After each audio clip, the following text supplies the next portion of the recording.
Right, this is a video to help you if you've got one of these, Ford car.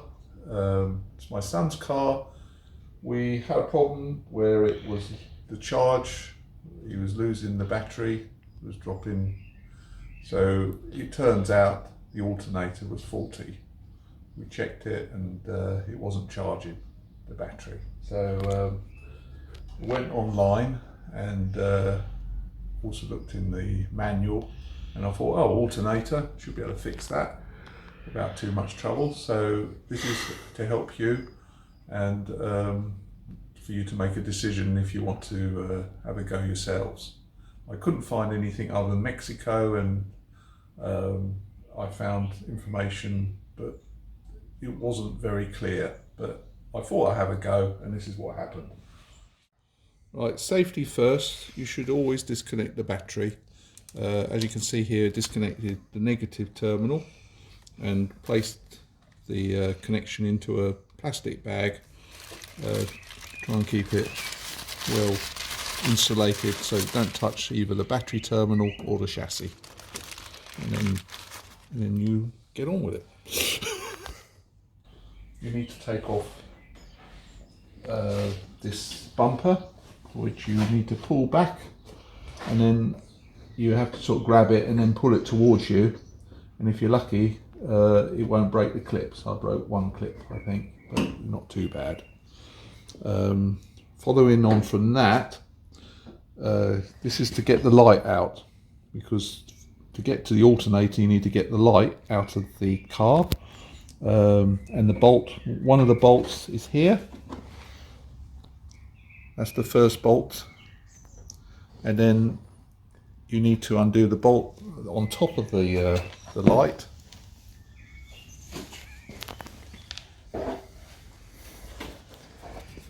This is this way round, so that would be in there. So you've got the second bolt, and the third one you have to remove the indicator bulb, and then you can get to the last one, which is down here, just where the bulb is sitting.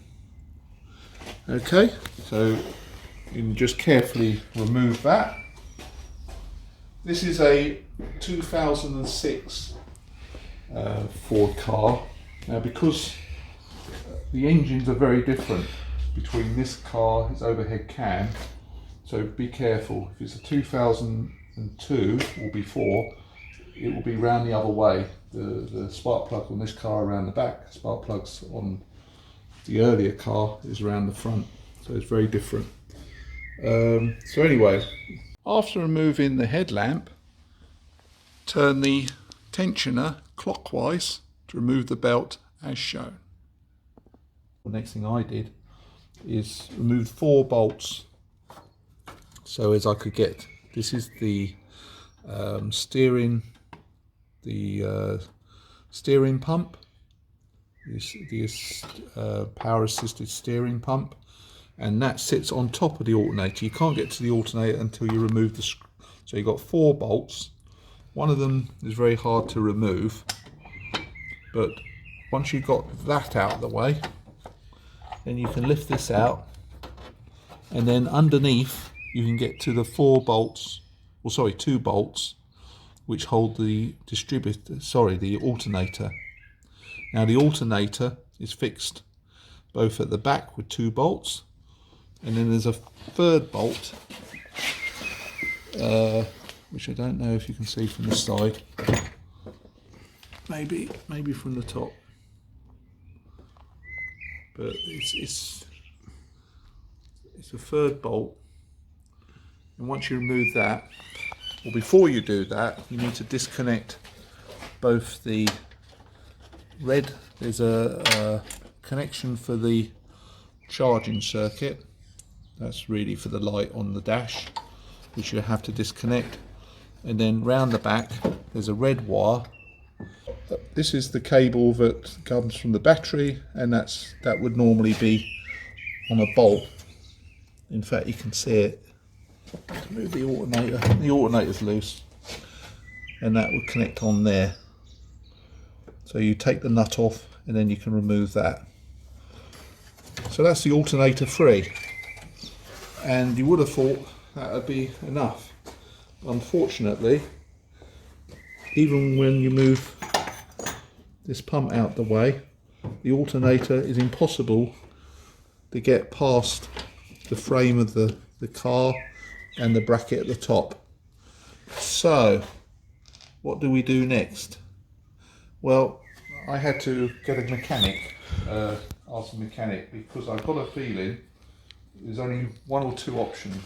First option would be, according to the manual, you push this forward, and then possibly with the car jacked up, it may drop. There may be enough room if we remove the plastic under the bumper.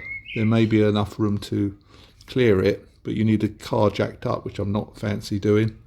And the other option I saw, again, it was Mexican, and I think it's speaking Spanish, but he seemed to appear to have taken the top mounting, which is just here where you got 3 bolts, which is actually the engine mount. If you look from here, and those 3 bolts have to come off, and then the mount, which again is not something that, unless you're a trained mechanic, I would recommend. And I'm not a trained mechanic, therefore I'm going to get a mechanic, hopefully, to finish the job. He says it shouldn't take more than an hour, because I spent spent more than an hour taking everything to bits. So we'll see what happens on Monday, and I'll finish the recording then. Okay, thank you.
Right, pleased to report the car is fine, the work's been done.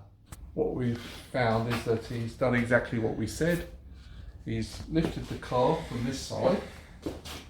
So he's gone to the jacking point, which is, you see where the little cut out, and he lifted it up here. And then once he got it up to the height, he then placed an axle stand underneath the body, and as shown, should be a picture come up. Then he went to the front of the car on the driver's side. Everything's on the driver's side. He unbolted the power steering reservoir. He then, once he's done that, he put the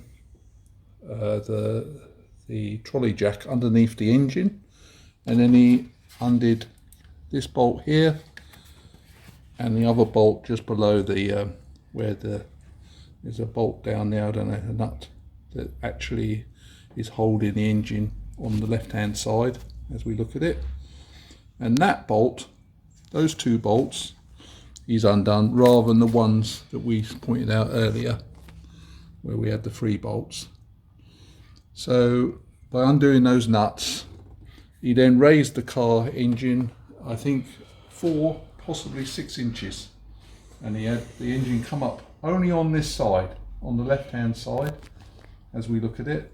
And once he had it high enough, he was able to jiggle the alternator and get the alternator out.